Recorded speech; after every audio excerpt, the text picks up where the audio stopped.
Hey guys, Adam here from directiontrader.com. Let's do today's mid-morning looking forward video.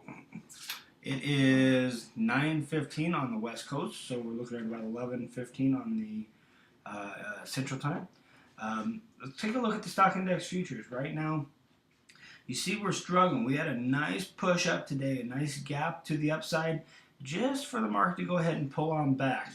As you see where we're at right now, we are currently trading right at, where yesterday ended up closing at. So as you remember, yesterday we had that nice push down to the downside, just in time for it to rally into the close here a little bit. That's where we're trading at right now. So I'm very curious what we're going to get. Are we going to start to find support there and trade back to the upside?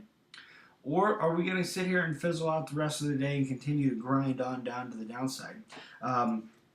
It's really getting pinched in here, guys. All the indexes, the NASDAQ, which I'll show you in a second, has really fallen off. But nonetheless, we're really getting pinched in here, and it's making it difficult for anybody looking for long opportunities or even trading opportunities in general because there's no clear direction here. So kind of the same videos yesterday. If we're able to break down below yesterday's lows, I'm going to start to become bearish. I'm going to look for sell opportunities all the way down to the rising 50 period. And if we're able to get up above the 8 period, I'm going to be semi-bullish, but I'm going to be really bullish once we can start to break the highs from today, the highs from yesterday, and the highs from last Thursday, Wednesday, and Tuesday. So a nice area of resistance right there, and that will give us another opportunity to start trading back to the upside. But it's not feeling warm and fuzzy about long opportunities right now. So I'm going to show you the other instruments right now, but that's what I see in the S&P. So if we get down below this 21 period moving average, get down below yesterday's lows, I have no choice but to start looking for shorter opportunities here.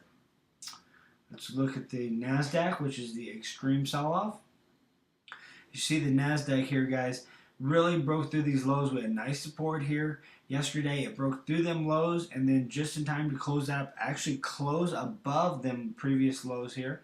So very interested to see what NASDAQ's going to do. It's been holding this market down, and it's always been the leader the last couple days here. So it usually goes the NASDAQ, the Russell, then the S&P, and then the Dow. The Dow's actually been the one that's holding fairly strong here. So let's go ahead and forward. Let's look at the Russell. Here on the Russell, same type of move here. We actually went below that support on the Russell just to test this rise in support here at the 50, and we're trading back down towards there now. So like I said, if we're able to close below on the Russell here, Russell may be a better shorting opportunity than the S&P because it would be less support down here. So if we can get down below yesterday's lows here on the Russell, it is a pretty good move here to the downside before we find any type of support. So if we do sell off, look for the Russell short. If we get a rise here, the S&P may be a little better opportunity to the long side. And then let's look at the Dow. If you're a Dow trader, it's holding the strongest. It's got the most momentum to the upside. See, we're still holding actually above the 8 period, above the 21.50.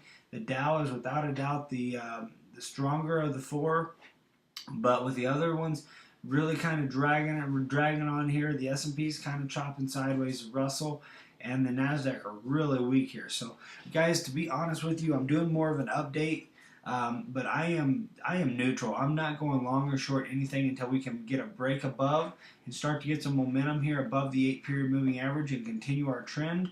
Or if we're going to start to sell off, I'm going to look for something like the Russell, something that's got a little bit more opportunity, a little bit bigger room to run here to the downside versus the S&P, which will have a lot of support and resistance to hold it up. So going to be interesting, guys. This is really one of them times that you just need to sit back and probably understand that, hey, we got a big break coming. Let's go ahead and wait for that break, and when it happens, let's just kind of jump on board and let's take a ride here. So hope you enjoyed my analogy for today, guys. It's more of an overview of the markets rather than any type of perspective or education. So hope you enjoyed it, guys. If you have any questions, please feel free to email me. It's adam@directiontrader.com. If not, I hope to see you in tomorrow's video. You guys have a good afternoon and be careful with these markets.